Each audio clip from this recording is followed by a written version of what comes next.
एक बार भगवान शिव ने पार्वती जी को उनके पूर्व जन्म का स्मरण कराने के उद्देश्य से इस व्रत के महात्म्य की कथा कही थी। श्री भोले शंकर जी बोले, हे गौरी, पर्वतराज हिमालय पर स्थित गंगा के तट पर तुमने अपनी बाल्य अवस्था में 12 वर्षों तक अधोमुखी होकर घोर तप किया था। इतनी अवधि तुमने अन्न ना खाकर पेड़ों के सूखे पत्ते चबाकर व्यतीत किए। माघ की विकराल शीतलता में तुमने निरंतर जल में प्रवेश करके तप किया। वैशाख की जला देने वाली गर्मी में तुमने पंचाग्नि से शरीर को तपाया। श्रावण की मूसलाधार वर्षा में खुले आसमान के नीचे बिना अन्न जल ग्रहण किए समय व्यतीत किया। तुम्हारे पिता तुम्हारी कष्ट साध्य तपस्या को देखकर बड़े दुखी होते थे। उन्हें बड़ा कलेश होता था। तब एक दिन तुम्हारी तपस्या तथा पिता के कलेश को देखकर नारद जी तुम्हारे घर पधारे। तुम्हारे पिता ने हृदय से अतिथि सत्कार करके उनके आने का कारण पूछा। नारद जी ने कहा, गिरिराज, मैं भगवान विष्णु के भेजने पर यहाँ उपस्थित हुआ हूँ। आपकी कन्या ने बड़ा कठोर तप किया है।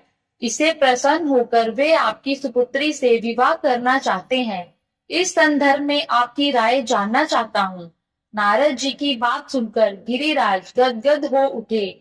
उनके तो जैसे सारे कलेश ही दूर हो गए।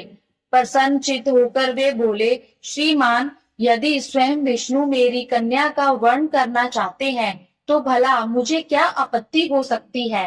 वे तो साक्षात ब्रह्मा है। हे महर्षि, यह तो हर पिता की इच्छा होती है कि उसकी पुत्री सुख संपदा से युक्त पति के घर की लक्ष्मी बने।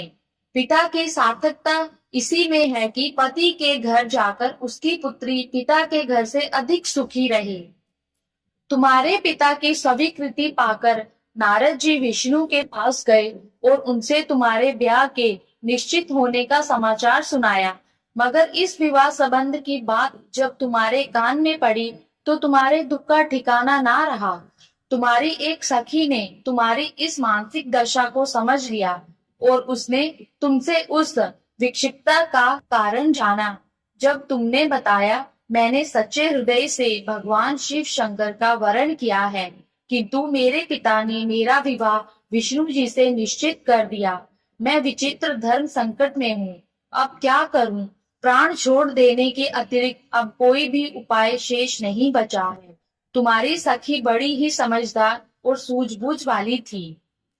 उसने कहा, सखी, प्राण त्यागने का इसमें कारण ही क्या है?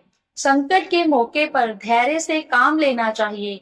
नारी के जीवन की सार्थकता इसी में है कि पति रूप में हृदय से जिसे एक बार स्वीकार कर लिया, जीवन भर उसी से निर्वाह करें। सच्ची आस्था और एक निष्ठा के समक्ष तो ईश्वर को भी समर्पण करना पड़ता है। मैं तुम्हें घनघोर जंगल में ले चलती हूँ, जो साधना स्थली भी हो और जहाँ तुम्हारे पिता तुम्हें खोज भी ना पाए। वहां तुम साधना में लीन हो जाना। मुझे विश्वास है कि ईश्वर अवश्य ही तुम्हारी सहायता करेंगे। तुमने ऐसा ही किया। तुम्हारे पिता तुम्हें घर पर ना पाकर बड़े दुखी तथा चिंतित हुए। वे सोचने लगे कि तुम जाने कहाँ चली गई। मैं विष्णु जी से उसका विवाह करने का प्रण कर चुका हूँ। यदि भगवान विष्णु जी बारात लेकर आ गए और कन्या घर पर ना हुई तो बड़ा अपमान होगा। मैं तो कहीं मुंह दिखाने के योग्य भी नहीं रहूंगा। यही सब सोचकर गिरिराज ने जोर शोर से तुम्हारी खोज शुरू करवा दी। इधर तुम्हारी खोज होती रही और उधर तुम अपनी सखी के साथ नदी के तट पर एक गुफा में मेरी आराधना में लीन थी। भाद्रपद शुक्ल तृतीया को हस्त नक्षत्र था। उस दिन तुमने रेत के शिवलिंग का निर्माण करके व्रत किया। रात भर मेरी स्तुति के गीत गाकर जागी। तुम्हारी इस कष्ट साध्य तपस्या के प्रभाव से मेरा आसन डोलने लगा। मेरी समाधि टूट गई। मैं तुरंत तुम्हारे समक्ष जा पहुंचा और तुम्हारी तपस्या से प्रसन्न होकर तुमसे वर मांगने के लिए कहा। तब अपनी तपस्या के फल स्वरूप मुझे अपने समक्ष पाकर तुमने कहा, मैं हृदय से आपको पति के रूप में वर्ण कर चुकी हूँ। यदि आप सचमुच मेरी तपस्या से प्रसन्न होकर आप यहाँ पधारे हैं तो मुझे अपनी अर्धांगिनी के रूप में स्वीकार कर लीजिए। तब मैं तथास्तु कहकर कैलाश पर्वत पर लौट आया। प्रातः होते ही तुमने पूजा की समस्त सामग्री को नदी में प्रवाहित करके अपनी सहेली सहित व्रत का पारण किया।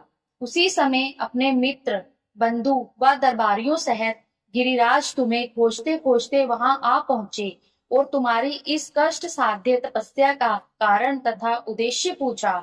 उस समय तुम्हारी दशा को देखकर गिरिराज अत्यधिक दुखी हुए और पीड़ा के कारण उनकी आंखों में आंसू उमड़ आए थे।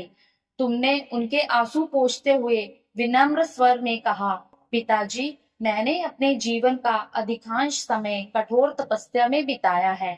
मेरी इस तपस्या का उद्देश्य केवल यही था कि मैं महादेव को पति के रूप में पाना चाहती थी। आज मैं अपनी तपस्या की कसौटी पर खरी उतर चुकी हूँ। आप क्योंकि विष्णु जी से मेरा विवाह करने का निर्णय ले चुके थे, इसलिए मैं अपने आराध्य की खोज में घर छोड़कर चली आई।